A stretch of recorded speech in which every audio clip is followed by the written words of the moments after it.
All right, so we're going to do a really deep dive on the Compromise of 1850 and go in depth because it's important, but I promise we won't go as in depth on all topics today. So, why was the Compromise of 1850 necessary? In December of 1849, California requested admission to the United States as a free state. Because of some of the technicalities of how they declared independence during the Mexican-American War and then made their own constitution and then wanted to join the U.S., it was basically that California got to determine their own slave status, and they clearly picked to be a free state. So because of that, the U.S. government wouldn't get to weigh in on whether or not California got to be free or slaves, so it was controversial. Um, we also had to come up with this compromise because the territory of Texas was huge. We basically just counted everything that was in between Louisiana and California as Texas. So we were going to use this compromise to break that down into Texas, New Mexico, and Utah. And Henry Clay first introduced a compromise to deal with these issues in late January of 1850, but we end up arguing about it in Congress for a long time.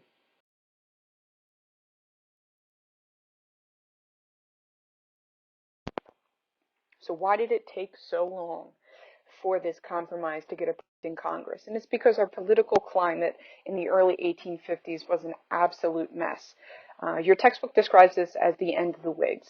So our two biggest Whig politicians were Henry Clay and Daniel Webster, neither of whom ever were successful in becoming president. But they were really influential in Congress and making deals and passing legislations. And Clay and Webster, on the whole, they supported American democracy. They liked the system. To them, it was more important that the system of compromise and debate and agreement survive rather than them being successful in getting laws passed that reflected their personal wants and needs. Unfortunately, both Clay and Webster were very old. Clay was basically in the process of dying from tuberculosis. Daniel Webster was close to death too. And they're trying to hold Congress together as they're fighting over the admission of California. So who are they trying to work with? If they believe in compromise, who do they want to compromise with? As early as 1849, you had some extreme Southerners calling for secession. Your textbook calls these guys fire eaters. These were people who saw bringing in California as a free state as a limitation on slavery. They did not like the federal government limiting the expansion of slavery, and they thought slavery should be allowed to exist wherever people wanted to own slaves. Now, these are the people Clay and Webster are willing to work with.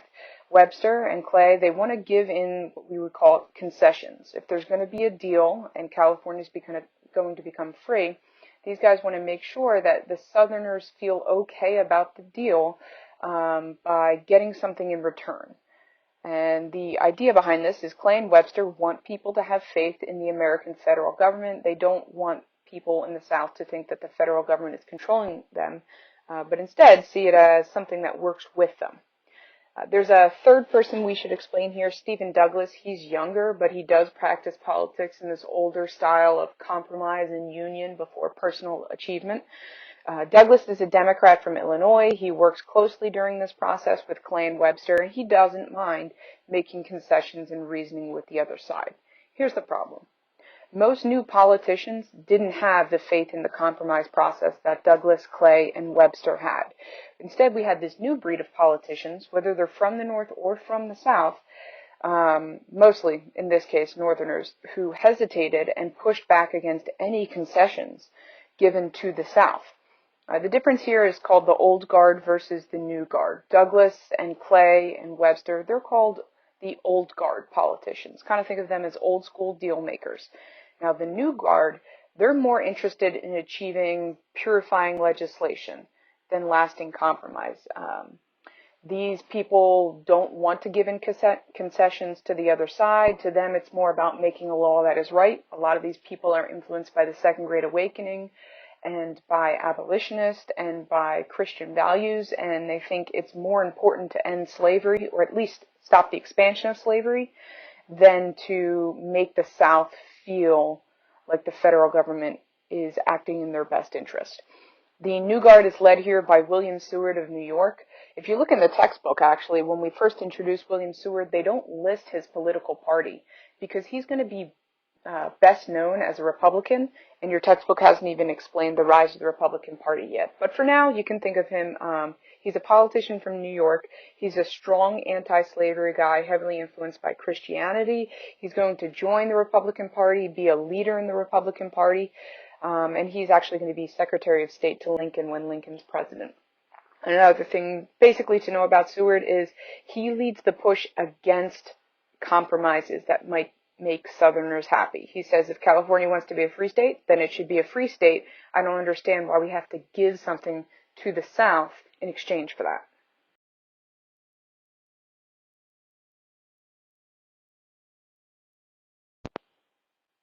Before we talk about what's actually in the compromise, just a quick overview of the approval process, which is obviously drawn out because it lasts from January through September of 1850. So President Zachary Taylor, he's heavily influenced by William Seward, and therefore he doesn't want to give concessions to the South. Don't be confused. Zach Taylor is a Whig, but he's a Southern slave owner. But he supports a strong federal government, and he does not want slavery to be extended into the western areas forcefully because he doesn't think that those areas have the right climate for slavery. And then additionally, he doesn't like the challenge to his authority that's coming from Southern fire eaters saying, well, you have to give us something in exchange for California being a free state. So, in the summer of 1850, the negotiations were stalled in Congress. Zach Taylor also wanted to have California and New Mexico almost immediately granted statehood as free states. William Seward, who is with Zach Taylor on this, he doesn't want Northerners to be obligated by law to catch Southern runaways, which is a reference to the fugitive slave law. So Taylor and Seward, in some ways, are holding up this compromise process that Clay and Webster and Douglas are trying to facilitate. Then, in July of 1850, Zachary Taylor dies from a form of cholera, and his vice president, Millard Fillmore, who's from New York, becomes president. Millard Fillmore isn't influenced as strongly by Seward as Taylor was. So Seward could kind of influence Taylor, you shouldn't be giving things into the South. You should be able to just tell them that this is how it will be and they should follow you. But Fillmore is much more willing to give concessions to the South, much more willing to see the vision in Henry Clay's and Daniel Webster and Stephen Douglas's plan. So he's willing to give some concessions, and without Seward having the backing of the president anymore, things start to move through Congress. Now, there were some people in the South who wanted more. There were some people in the North who wanted more. And as Henry Clay was dying of tuberculosis, Stephen Douglas steps in as the lead compromiser, and even though there's unhappy people on both sides, he's able to get a final agreement passed in September of 1850.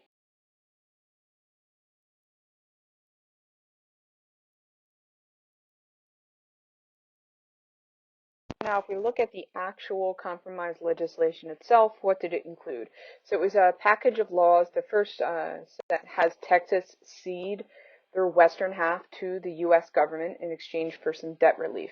And that western half was split into a northern part, which became the territory of Utah, and a southern part, which became the territory of New Mexico. The compromise included that slavery in New Mexico and Utah would be determined via popular sovereignty once those areas moved through the process of statehood. California would skip the federal approval for the process of statehood and instead would be admitted to the Union as a free state under their own constitution, which did not include slavery. The set of compromise laws included a stronger fugitive slave law, and it also ended the slave trade in Washington, D.C.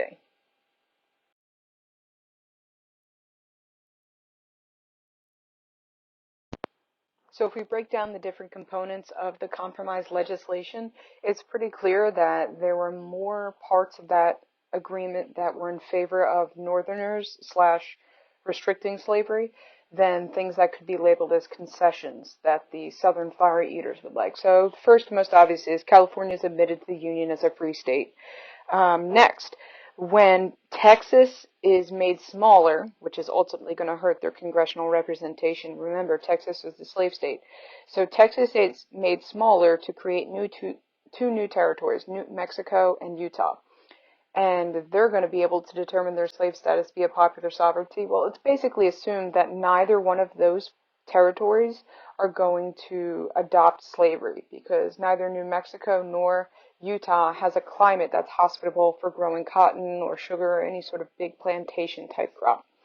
The agreement decides that it will stop the practice of the slave trade in Washington, D.C., which is really just a stepping stone to eventually stopping the practice there. So the Southerners see that as a restriction on the ability to own slaves. And the only concession that the South gets in their favor is the creation of a stronger fugitive slave law.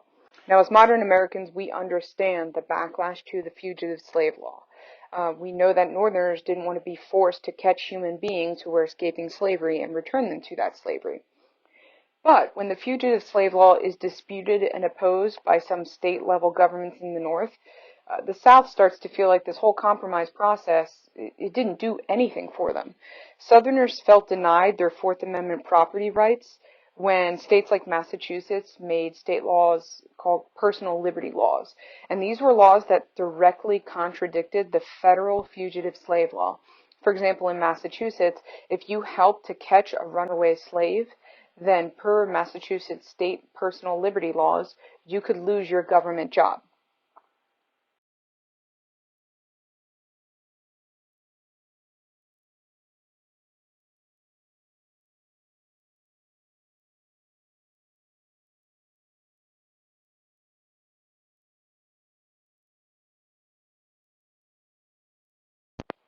Okay, now we're going to start moving at a quicker pace here. We're going to look real quickly at the election of 1852. First off, who ran? Well, the Whigs chose not to run the incumbent Millard Fillmore from New York because his political career was going downhill because he was in charge when the Compromise of 1850 was finalized, which upset people in all parts of the country. So instead, they picked Winfield Scott. Scott had fought in the Mexican-American War, which had seemed to help Zach Taylor get elected as a Whig, so they went with a guy who had military experience, and he also had ties to Virginia and New Jersey. Meanwhile, the Democrats picked Franklin Pierce, who also was a Mexican-American War veteran, but he wasn't a leader and a military general like Winfield Scott was. So who was Pierce? He's from the North, New Hampshire. He's issueless and enemyless, and he supported slavery, which would help him win votes in the South. So they're picking a Northerner who they think Southerners would like. As far as campaign issues go, it really wasn't a fierce election year. We didn't have any new territory to argue about. We had already organized the Mexican Cession and endured the Compromise of 1850. So Franklin Pierce pushes for U.S. expansion. From looking at the textbook, we're going to start looking at Cuba and Central America as areas to annex, but that doesn't work out.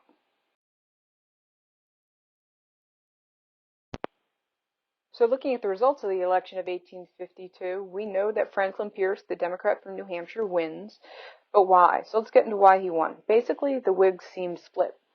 Winfield Scott endorsed the fugitive slave law, so he said himself that he supported that law, which really upset anti-slavery Whigs in the North. Side note, not all Northern Whigs are anti-slavery, but a lot of them were. So a lot of Northerners are upset that Scott says, you know what, if there is a runaway slave, you are legally obligated to help return that slave per the Fourth Amendment principle. However, Southern Whigs, they don't think Scott genuinely supported the fugitive slave law. So it's basically Scott loses votes in the North because he says he supports the fugitive slave law. And then Scott loses votes in the South because they don't believe him when he says he supports the fugitive slave law. So basically, the fugitive slave law ends up breaking this candidate, breaking the Whigs' shot at winning the presidency, and ultimately breaking the whole Whig party. Side note that the Whigs also lost some of their votes to the Free Soil Party. We remember them. They ran Martin Van Buren as a candidate last time. This time they run John P. Hale, and he wins about 5% of the vote, stealing some votes from Scott in the North. Bigger point is that this marks the end for the Whigs. The Whig Party was divided by their position on slavery. They didn't have much left to unify them into a single party, and they collapsed. Instead, the Republican Party forms in the Midwest and quickly spreads to the Northeast to scoop up the anti-slavery votes of what were Northern Whigs. However, the Southern Whigs are left without a national party because Southern Whigs weren't going to join the new anti-slavery Republican Party. So the Whigs collapsed because they didn't have any big issues that unified them anymore, and those who didn't support slavery formed the new Republican Party, which means that the Republican Party was the first purely sectional group in the U.S. because there were no Southern Republicans.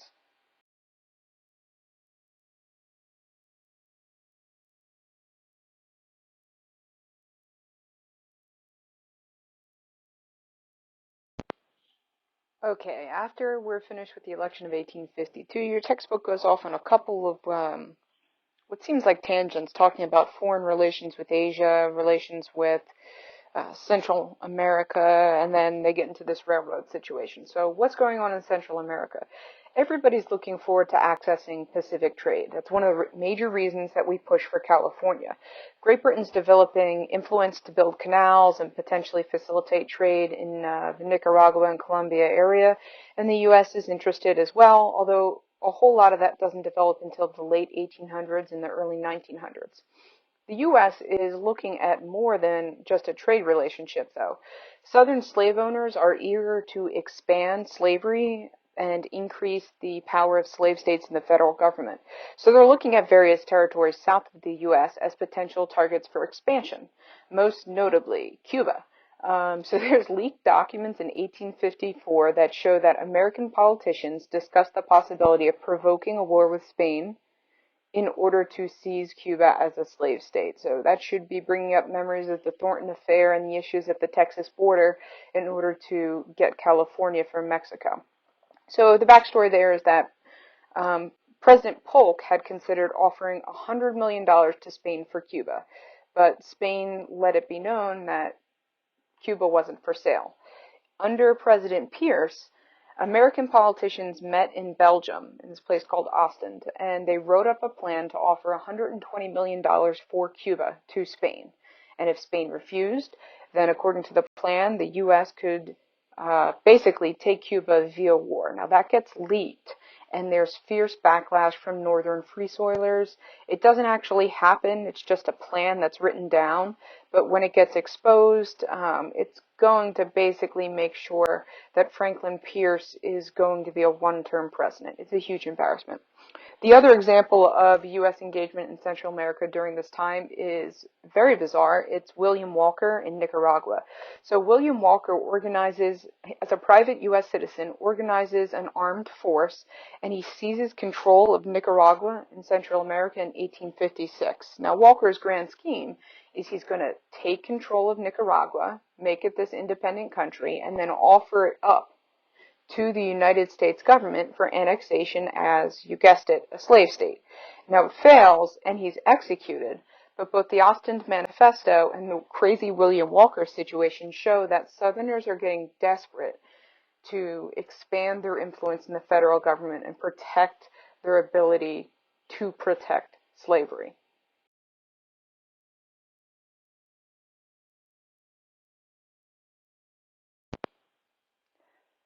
The next topic we're going to move on to has to do with the Transcontinental Railroad, which means a railroad that will cut across the middle of the United States and connect eastern markets with western markets. It was really more about trade than like people moving or going on vacation.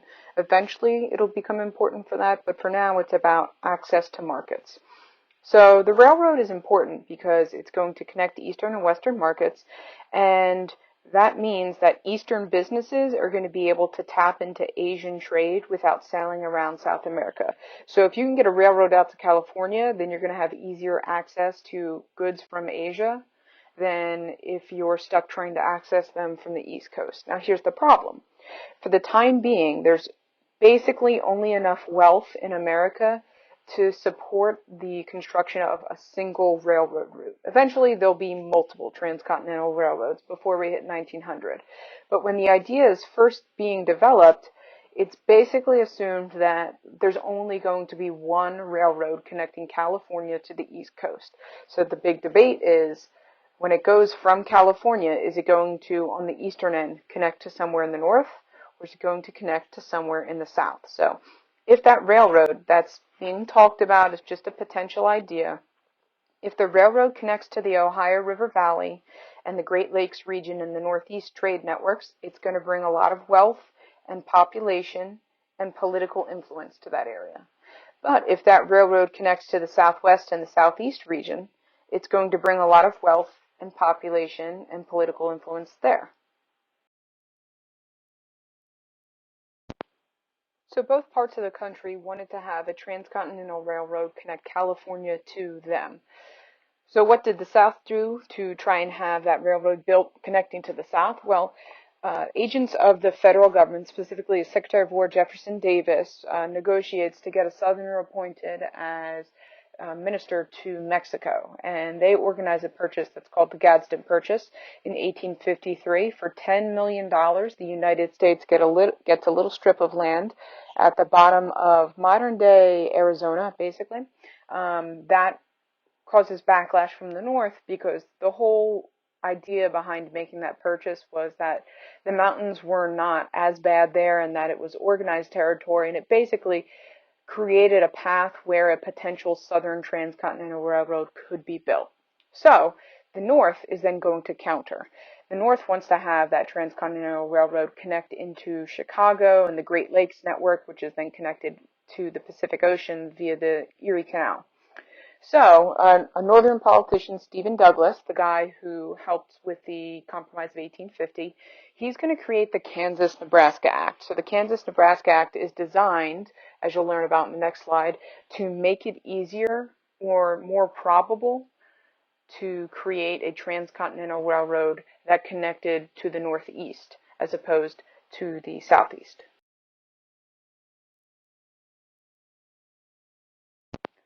So let's take a moment and look at Stephen Douglas's ambitions. Stephen Douglas is a relatively young senator. He's from Illinois.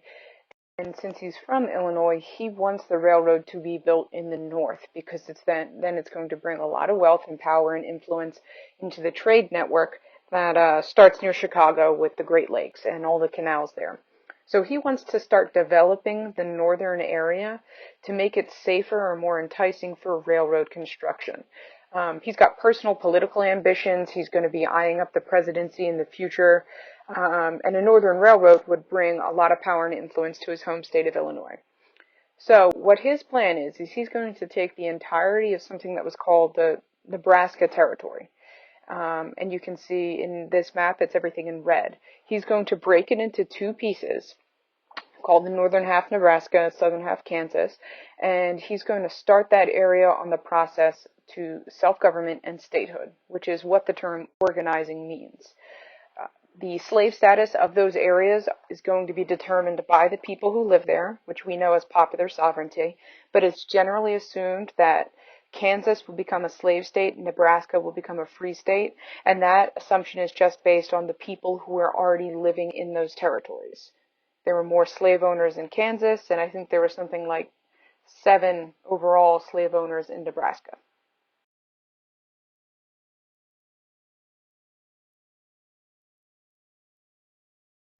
So lastly, it brings us to why Stephen Douglas thought this plan would work, because technically this would violate the Missouri Compromise, the 1820 agreement that made that 3630 line. So the Missouri Compromise said there could be absolutely no slavery north of 3630, and south of 3630 there was the potential for slavery, but not guaranteed slavery. So that compromise was basically a limitation on slavery. And then in 1854, Douglas comes in with railroads on the brain, and he comes in with this law that ends up making sectional tension way worse. Now, he thought Northerners will like it because it's going to increase the likelihood of a northern transcontinental railroad, which we know brings wealth and population and political influence. He thought Southerners would like it because it would probably end up bringing slavery north of the 3630 line, where they didn't think that it would ever be able to exist. So Kansas is north of 3630, but it's next to Missouri, and Missouri is a slave state. So it was assumed that Kansas would become a slave state just like Missouri because there already were a lot of slave owners living there. And he thought that it would work and people would agree to it because it would be adding one free and one slave state. Please remember that Stephen Douglas is from the school of thought of Henry Clay and Daniel Webster, the compromisers, the people who are okay with giving in concessions to the other side, an agreement that would allow both parties to win. So when he looks at this, he sees an agreement that gives certain advantages and concessions to both parts of the country. It does not end up working out that way. Franklin Pierce strongly supports it. The Kansas-Nebraska Act passes with strong Southern support in 1854. However, it very strongly upsets Northerners who held that 3630 line very dear as like a finite proof type thing that slavery would not be expanding north. So this law antagonizes the issue of slavery again, which we thought we had just put to bed with the Compromise of 1850 and all the work that took. And this is going to lead to the formation of the Republican Party. So the Kansas-Nebraska Act upsets anti-slavery Northerners, mostly in the Midwest. Your textbook notes Wisconsin and Michigan as the place where it really starts up and then it spreads. But the Republican Party is formed as backlash to the expansion of slavery. So the one defining, or the initial defining trait of the Republican Party is an opposition to slavery. Some people were more extreme and said slavery should end, there should be immediate emancipation. Some people thought there should be gradual abolition, maybe just no further expansion. They were divided in how much and how fiercely they wanted slavery to end, but on the whole, they were the party of anti-slavery sentiments. And they were formed out of a collection of Whigs, Know-Nothings, and Free Soilers. And given the fact that they're only forming in 1854, it's pretty incredible that they win the White House in 1860.